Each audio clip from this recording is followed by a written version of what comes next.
Baik, Assalamualaikum warahmatullahi wabarakatuh. Perkenalkan, nama saya Muhammad Iqbal Bustam Pantre dengan NIM S1S1220021. Di sini saya akan menjelaskan materi Python mengenai set. Nah,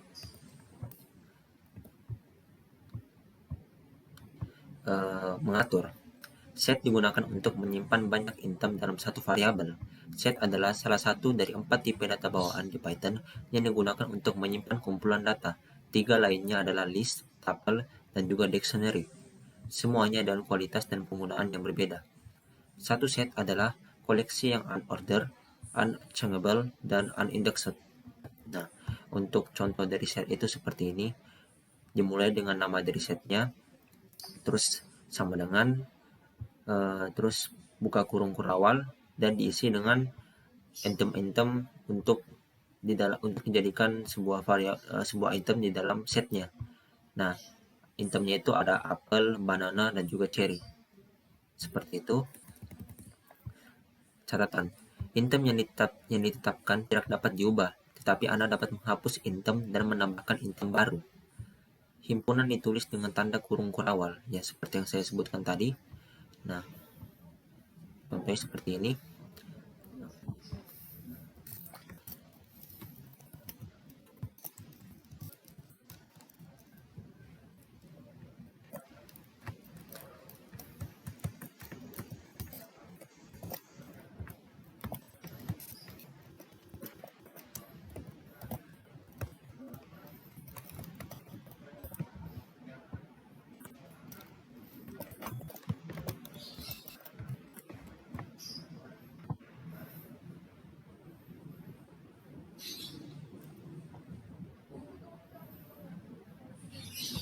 Ya, seperti yang dilihat di sini, saya sudah membuat sebuah set yang bernama diset dengan komponen ataupun item yang di dalamnya itu ada apel, pisang, dan juga durian.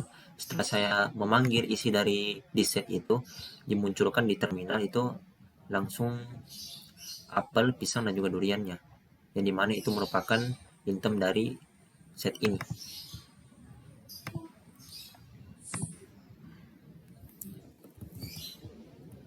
Kumpulan tidak berurutan, jadi Anda tidak dapat memastikan urutan item yang mana yang akan muncul.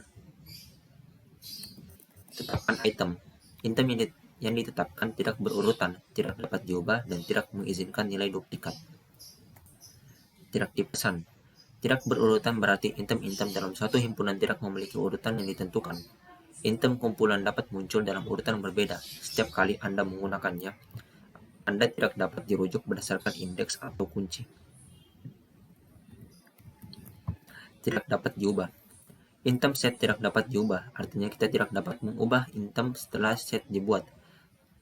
Setelah satu set dibuat, Anda tidak dapat mengubah itemnya, namun Anda dapat menghapus item dan menambahkan item baru. Nah, seperti yang sudah dijelaskan di atas itu, kalau sifat dari set itu unordered, unchangeable, dan juga unindexed. Nah, penjelasannya itu yang tadi, yang ini.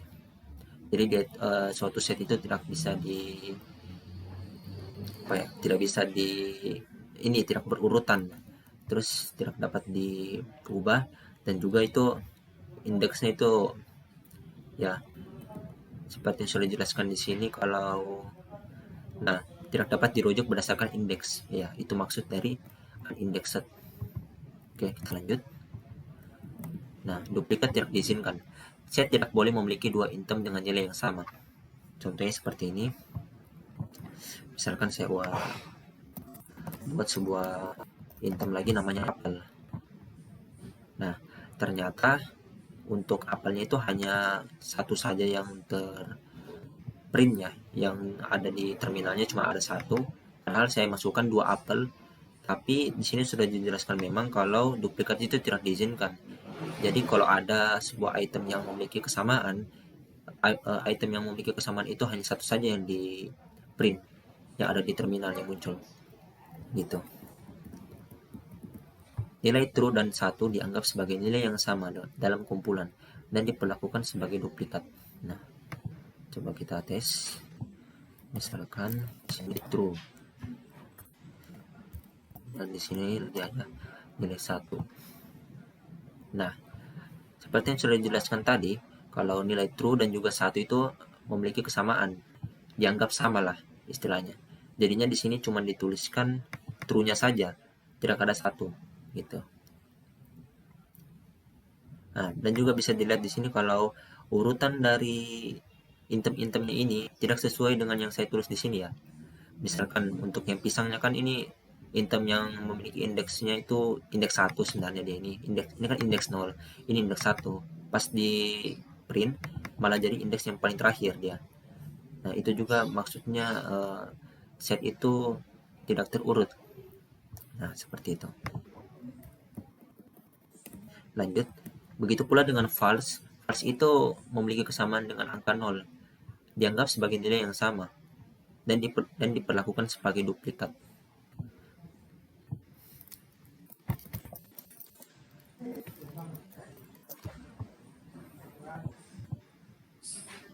Nah, di sini yang muncul false-nya saja karena 0 dan juga false itu dianggap sama, oleh karena itu hanya salah satunya saja yang diambil. Kalau false-nya sudah diambil berarti 0-nya itu tidak diambil lagi.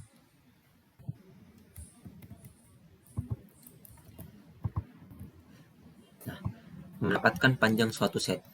Seperti yang kita pelajari sebelumnya, untuk mendapatkan sebuah panjang dari suatu set atau mungkin seperti list, dia itu menggunakan fungsi yang bernama len. Oke.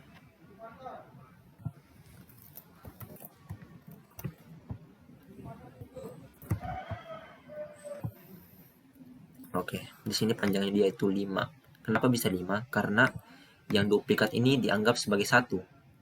Kalau misalnya kita langsung saja uh, menghitung semua item yang ada di dalam set ini, jadi itu ada sekitar 7 item atau 7 panjangnya sebenarnya. Tapi karena aturan dari set itu kalau ada yang sama itu dianggap satu, makanya jadi 5. Karena kan ada 2 yang sama. Ada yang true, true dan 1, dan false dan 0 gitu. Dan juga apel maksud saya. Ini apelnya itu 1. Nah, ada 3 berarti yang sama. Jadi itu dihitung sebagai satu saja. Seperti itu. Oke. Tipe data. Item kumpulan data dapat berupa tipe data apapun. Nah, bisa dilihat di sini ya, kalau di dalam set ini ada semua tipe data itu ada di dalam set ini. Mulai dari string, terus ada int juga, terus ada juga boolean. Jadi dia itu bisa menampung tipe data apa saja. Satu set dapat berisi tipe data yang berbeda. Ya, betul sekali. Nah, untuk jenis. Dari sudut pandang Python, set didefinisikan sebagai tipe data set atau kelas set. Nah, untuk menampilkan set kelas setnya, kita itu menggunakan sebuah fungsi yang bernama tipe atau type. Nah, letaknya itu sama, letaknya itu di len. Jadi kita hapus len-nya, kita ganti ke type.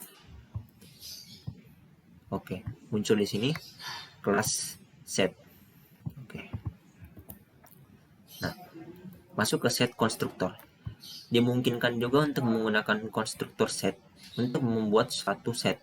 Nah, maksud dari konstruktor set ini itu bisa dibilang sebagai cara lain untuk membuat set. Jadi kan yang seperti yang saya kasih tahu tadi, kalau membuat set itu menggunakan tanda kurung kurawal. Namun di sini kita juga bisa menggunakan set konstruktor yang dimana itu menggunakan fungsi set langsung kayak bikin dia. Jadi dia ada setnya lagi, terus ada double kurungnya, tanda kurungnya itu double. Nah, itu juga bisa digunakan untuk membuat sebuah set. Coba kita tes di sini. Pertama kita hapus saja dulu nih kurung kurawal, tambahkan set, terus ini, terus ini. Nah, nilainya itu kita copy, terus kita hapus di sini, terus kita paste di sini. Nah, setelah saya mengubahnya menjadi konstruktor set dan merunning ulang, ternyata sistem tetap melihat kalau codingan ini melihat codingan ini sebagai kelas set. Ya. Jadi terbukti kalau konstruktor set itu bisa juga digunakan. Jadi terserah, kembali lagi ke individunya, terserah juga menggunakan ini, cara ini, atau menggunakan tanda kurung kurawal. Ya, seperti itu. Ya baik, kita masuk ke materi selanjutnya, yaitu Python Access Item Set. Akses item. Anda tidak dapat mengakses item dalam satu set dengan mengacu pada indeks atau kunci, seperti yang sudah dijelaskan tadi. Namun, Anda dapat mengulang item kumpulan menggunakan for perulangan, atau menanyakan apakah ada nilai tertentu dalam kumpulan dengan menggunakan kata kunci in. Nah, sebelum saya masuk ke Visual Studio Code, nah, itu seperti ini. Jadi itu menggunakan sintaks for untuk memprint komponen-komponen atau item-item yang ada di dalam set ini. Oke.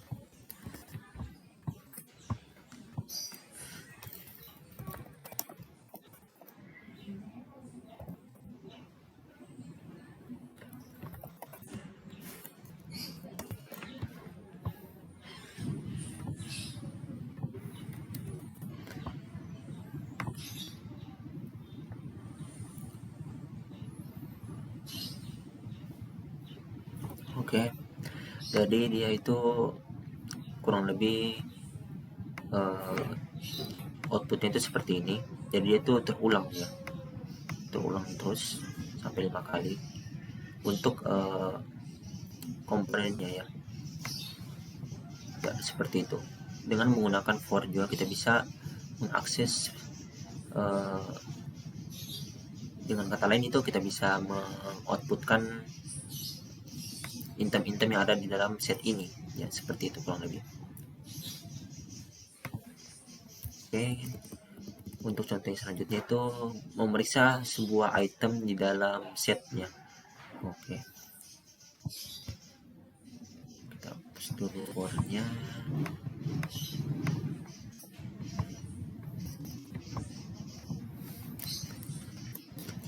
Kita periksa apakah ada durian di dalam setnya.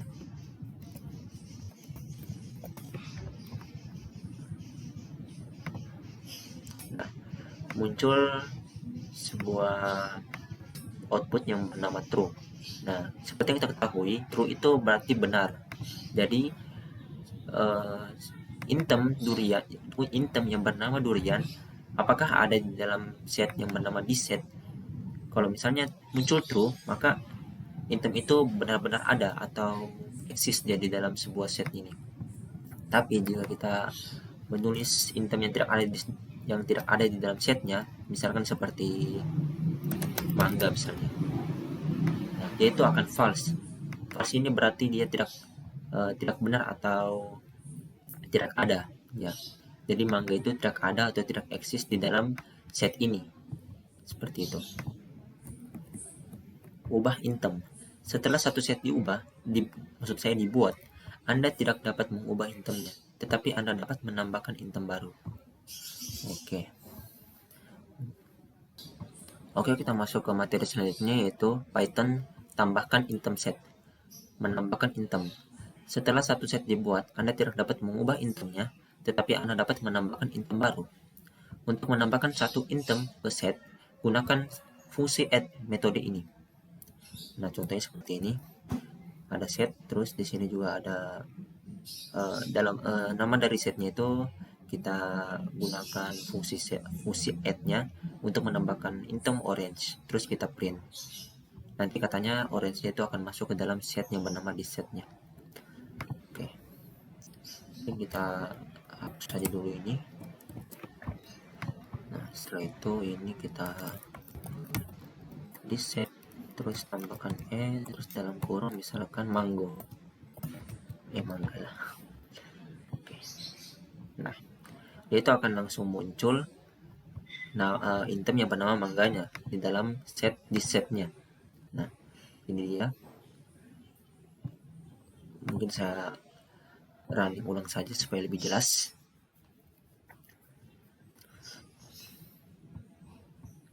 Nah, itu munculnya di sini ya, di tengah-tengahnya ya. Seperti itu penggunaan dari fungsi add. Lanjut kita masuk ke bagian tambahkan set. Untuk menambahkan item dari kumpulan lain ke kumpulan saat ini, gunakan update metode ini.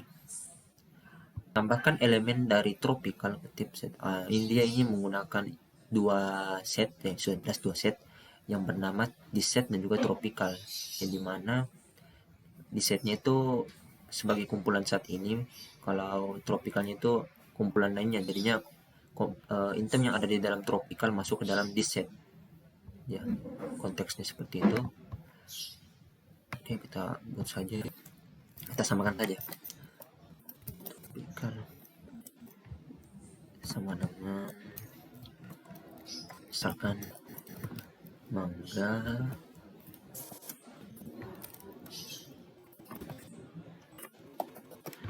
misalkan 2 saja. Setelah itu kita tulis di set titik, pakai aturannya update tadi, terus tambahkan namanya tropical. Oke, kurang lebih seperti ini. Oke, ternyata masuk ya. Ya, bisa kita lihat di sini di codingannya, kangkung dan juga mangga itu merupakan dua item yang berasal dari set yang bernama tropical. Terus saya masukkan ke dalam set yang bernama diset. Jadinya set yang bernama diset itu sudah ada nama mangga dan juga kangkungnya. Seperti ini. Oke. Sudah beres yang update. Nah, tambahkan semua iterable. Objek dalam update tidak harus berupa himpunan. Ya, objeknya itu juga dapat berupa apapun yang dapat diubah. Bisa tuple, daftar, kamus atau dictionary dan lain-lain. Tambahkan elemen daftar ke set. Nah, jadi maksudnya itu dari item-itemnya itu tidak harus set sama-sama set. Kan ini di set itu set, kelasnya set. Nah, untuk menambahkan itemnya tidak perlu dari set juga, bisa dari tuple, bisa dari list dan juga dictionary. Maksudnya itu seperti itu. Nah, mungkin kita tes saja. Nah, ini kita ubah saja jadi list. Nah, untuk list itu dia syaratnya menggunakan tanda kurung biasa ya. Nah, seperti ini. Jadinya ini sudah berubah menjadi kelas list. Nah, apakah bisa? Nah, ternyata bisa juga. Jadi terbukti kalau tidak harus set tempat ininya, tidak perlu set dia. Bisa juga list, bisa juga dictionary dimasukkan ke dalam set yang di set ini gitu.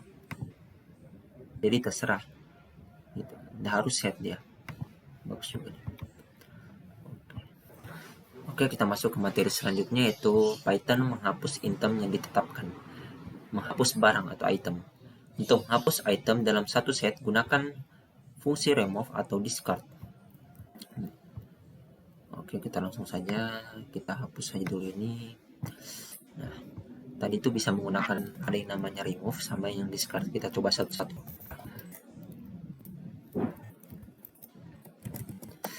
Remove. Nah, terus di sini nama dari item yang ingin dihapuskan, misalkan pisang. Oke, langsung muncul di sini. Tidak ada lagi pisang, gitu. Coba kita ubah dulu, kita lihat perbedaannya. Kalau misalnya tidak ada ini, oke, mantap. Nah, ya, sudah bisa dilihat ini untuk yang tadi tidak ada remove-nya itu tetap ada pisang. Pas yang tadi itu saya buatkan fungsi remove untuk pisangnya itu langsung tidak ada di sini. Jadi terbukti kalau menggunakan fungsi remove itu bisa menghapus sebuah item dari set gitu. Kalau kita tes discard, misalkan discard, oke. Nah, dia itu tetap juga sudah muncul pisangnya dengan menggunakan discard. Jadi discard dan juga remove itu memiliki fungsi yang sama. bisa dibilang seperti itu. Nah, ini dia menggunakan fungsi remove, sedangkan yang di bawahnya itu menggunakan fungsi discard. Nah, tapi di sini ada catatan. Jika item yang akan dihapus tidak ada, remove akan menimbulkan error. Jadi misalkan kalau di sebuah setnya itu kita mau menghapus sebuah item yang bahkan memang sudah tidak ada di dalam set itu sendiri, itu akan menimbulkan error. Misalkan seperti ini, tiba-tiba kita mau hapus ayam. Nah, tidak ada kan? Tetap walaupun tidak ada ininya, discardnya, tetap juga sama ininya, outputannya tetap sama. Nah, itu yang dimaksud dengan error. Oke.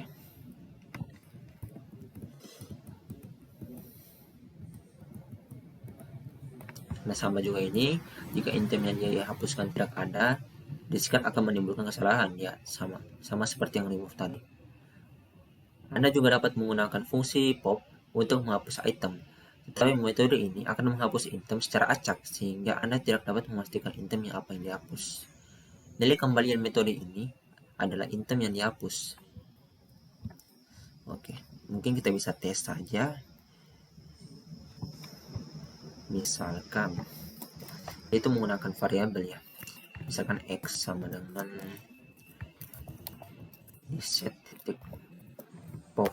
Nah, kayak gini mungkin ya maksudnya. Terus print x. Oke.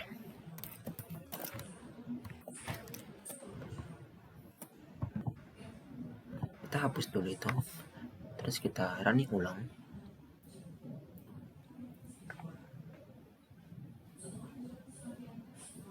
Nah, seperti yang sudah dijelaskan tadi, kalau sebenarnya juga bisa menggunakan fungsi pop, namun kalau menggunakan fungsi pop itu dia itu menghapus item secara acak. Jadi kita tidak bisa menentukan item mana yang harus dihapus. Jadi dia suka-sukanya dia mau hapus yang mana. Misalkan kita lihat di sini, yang ada itu cuman true, durian, apel, dan juga pisang. Tidak ada false-nya. Di sini false-nya dia ada di luar dari setnya. Jadi sudah dikasih tahu di sini kalau false-nya itu yang dihapus. Seperti itu.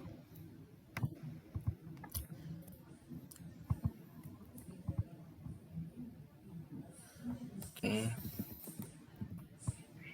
Kumpulan tidak berurutan. Jika saat menggunakan pop, Anda tidak tahu item mana yang dihapus. Ya. Nah, dengan menggunakan metode clear juga kita bisa mengosongkan sebuah set. Ya, coba kita tes. Di set titik clear. Oke, setnya langsung kosong ya. Di sini sudah jelas. Oke. Dan kita menggunakan kata kunci del atau delete akan menghapus kumpulan sepenuhnya. Misalkan lagi del terus di set. Oke.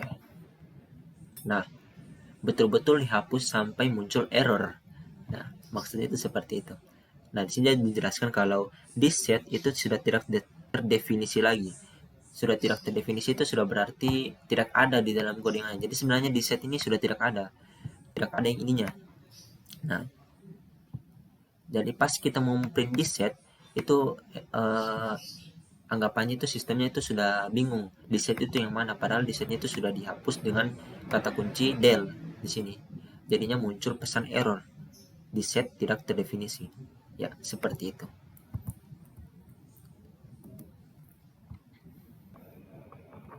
Ya baik, kita masuk ke materi selanjutnya, itu Python kumpulan lingkaran atau loop.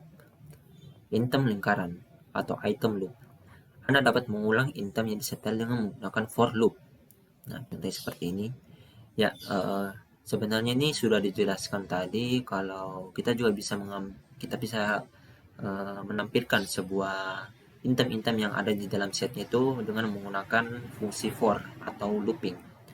Tapi tidak apa-apa, kita langsung tes saja langsung. Misalkan for terus in di set, terus kita oke, kurang lebih seperti ini. Terus kita running saja. Nah, jadi dia itu muncul seperti ini ya, seperti katanya itu for atau looping. Jadi dia itu mengulang, sini dia mengulang sampai 5 kali outputannya ya. Jadi sudah jelas kalau menggunakan for kita bisa menampilkan sebuah item dari set ini. Nah, tapi bedanya itu item yang ditampilkan itu akan berulang karena dia itu sejatinya for itu digunakan untuk mengulang sebuah value atau outputannya nanti ya, seperti itu kurang lebih. Ya baik, kita masuk ke materi yang terakhir, yaitu Python menggabungkan set. Menggabungkan dua set. Ada beberapa cara untuk menggabungkan dua set atau lebih dengan Python. Anda dapat menggunakan union, metode yang mengembalikan kumpulan baru yang berisi semua item dari kedua kumpulan, atau metode update yang sudah saya jelaskan tadi, yang menyisipkan semua item dari satu kumpulan ke kumpulan lainnya.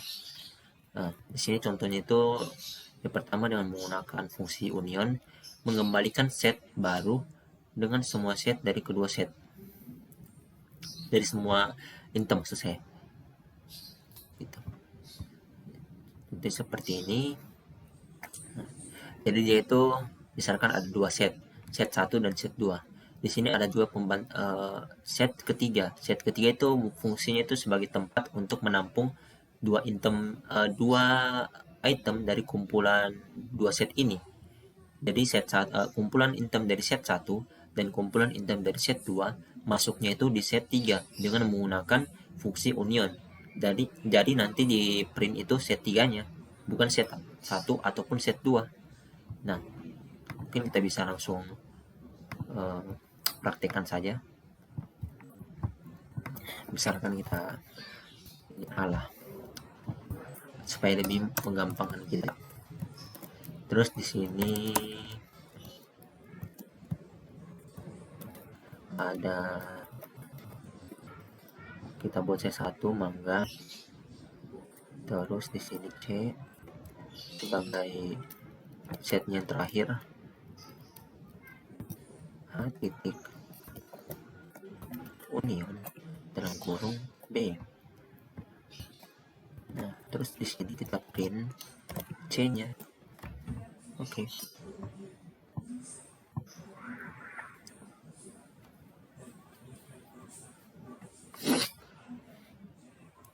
Oke. Untuk outputnya itu ada apple, true, false, mangga, durian, dan juga pisang. Yang seperti kita ketahui, kalau set B itu cuma ada satu, yaitu mangga. Jadi kalau misalnya di sini sudah muncul mangganya, berarti sudah terbukti ya. Jadi sudah istilahnya itu sudah berada di dalam satu set, yaitu C ini. Item-item yang ini dan juga item yang ini sudah ada di dalam set C. Nah, jadi sudah terbukti kalau menggunakan metode union juga bisa untuk menggabungkan dua set yang ada. Oke. Kedua, menggunakan update. Nah, yang seperti saya jelaskan sebelumnya. Kalau menggunakan update itu kita cuma memerlukan dua set saja. Jadi nanti untuk set yang satu, nah di kasus di sini itu set 1 sebagai tempatnya untuk dimasukkan item dari set 2. Nah, coba kita tes. Berarti di sini sudah bukan C lagi melainkan A. Di sini kita buat A titik update dalam kurung terus B. Oke. Nah, ini juga terbukti benar karena di sini ada mangganya juga. Jadinya sudah terbukti kalau di dalam A ini sudah ada item dari set B. Ya, seperti itu dengan menggunakan metode update. Oke. Keduanya, union dan juga update akan mengecualikan item duplikat apapun. Oke, kita masuk di bagian simpan duplikatnya. Metode ini, interaction update, hanya akan menyimpan item yang ada di kedua set. Nah, contohnya itu seperti ini. Ada set yang bernama X dan Y. Ada Apple, Banana, dan Cherry, Google, Microsoft, dan juga Apple. Dengan menggunakan interaction update Y akan menyimpan item yang ada di kedua setnya. Coba kita tes. Di sini kita tambahkan lagi satu. Kita samakan, usahakan disamakan itemnya yang ada di set satunya. Kita ambil apel misalnya. Nah, apelnya kan ini sudah ada. Ini kan sudah ada di tiap-tiap setnya. Jadi kita bisa menggunakan yang namanya interaction update.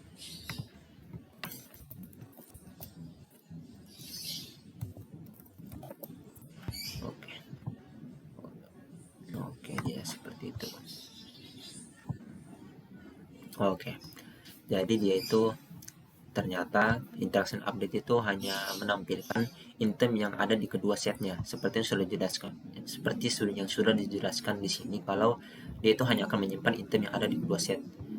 Jadi yang tersimpan itu hanya, atau yang terinput, yang teroutput itu hanya apel. Kenapa hanya apel? Karena hanya apel saja yang ada di kedua set tersebut, gitu. Selain dari apel tidak ada lagi yang sama. Itu gunanya interaction update. Oke. Metode interaction akan mengembalikan kumpulan baru yang hanya berisi item yang ada di kedua kumpulan. Oke, kita tes lagi interaction. Interaction saja tidak ada update-nya. Coba kita lihat apakah yang akan muncul.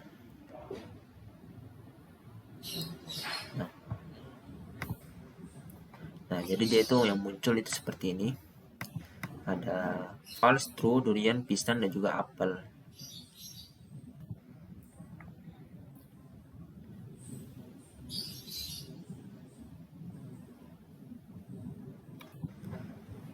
Oh, di sini seharusnya menambahkan.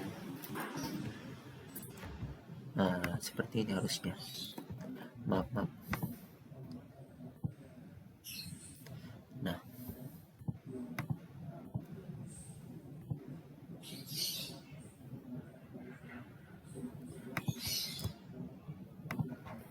Nah, ini dia yang baru benar. Yang tadi itu ada salah sedikit.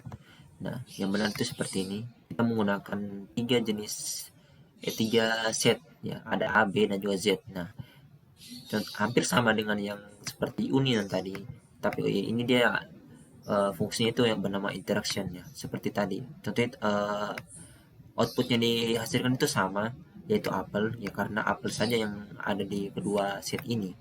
Seperti itu singkatnya. Jadi ini tidak lain itu hanya metode lain dari interaction update gitu. Kalau interaction saja dia itu membutuhkan 3 set, tapi kalau untuk interaction update itu hanya ada dua set saja yang dibutuhkan ya, seperti itu saja perbedaannya. Kalau untuk segi dari output atau value yang dihasilkan itu sebenarnya sama. Ini kan sama, ini apel saja dan juga apel saja, karena yang ditampilkan itu hanya item yang memiliki kesamaan di tiap-tiap setnya saja gitu. Dan sini itu itemnya yang sama, itu adalah apel, makanya apel saja yang output di sini. Sisanya tidak ada karena selain apel tidak ada lagi yang sama gitu. Oke, kita masuk ke simpan semua tapi bukan duplikatnya. Metode ini symmetric difference update hanya akan menyimpan elemen yang tidak ada di kedua set. Nah, dia itu kebalikan dari sebelumnya. Yang tadi itu hanya menyimpan elemen yang ada di kedua setnya, tapi yang ini menyimpan elemen yang tidak ada di kedua setnya. Berarti selain dari yang apel tadi seharusnya.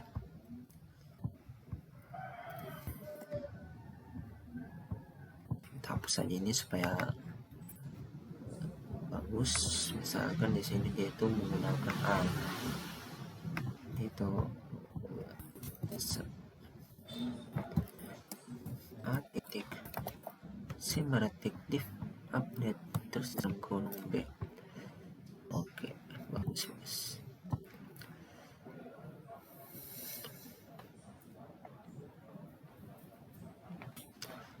Oke. Di sini yang muncul tuh cuman false, pisang, true, durian, dan juga bangga. Apelnya itu tidak muncul karena sudah dijelaskan tadi kalau Semantic difference update itu hanya menyimpan elemen yang tidak ada di kedua setnya, sedangkan apel itu ada di kedua setnya, makanya tidak teroutput gitu. Nah, kalau metode semantic difference akan mengembalikan himpunan yang baru yang hanya berisi elemen yang tidak ada di kedua himpunan. Nah, kurang lebih ini hampir sama, tapi dia itu codingannya itu berbeda. Dia ini membutuhkan 3 set. Nah, contohnya itu seperti ini. Z sama dengan kan. Terus di sini print Z. Terus di sini update-nya itu dihilangkan. Oke, seperti itu. Nah, tetap hampir walaupun urutannya itu berbeda dengan yang sebelumnya, tapi sejatinya ini sama. Urutannya berbeda karena memang set itu tidak bisa diganggu gugat untuk ininya, untuk urutannya. Dia itu suka-suka dia urutannya yang bagaimana. Tapi dia ini sama isinya, ada mangganya, ada durian, pisang, val sama. Yang tidak ada itu apelnya, karena semantic difference itu tidak menampilkan item yang memiliki kesamaan di tiap-tiap setnya. Nah, terus di sini ada catatan, nilai true dan 1 dianggap sebagai nilai yang sama dan diberlakukan sebagai duplikat. Nah, coba kita tes lagi. Misalkan kita eksperimen di sini tulis true.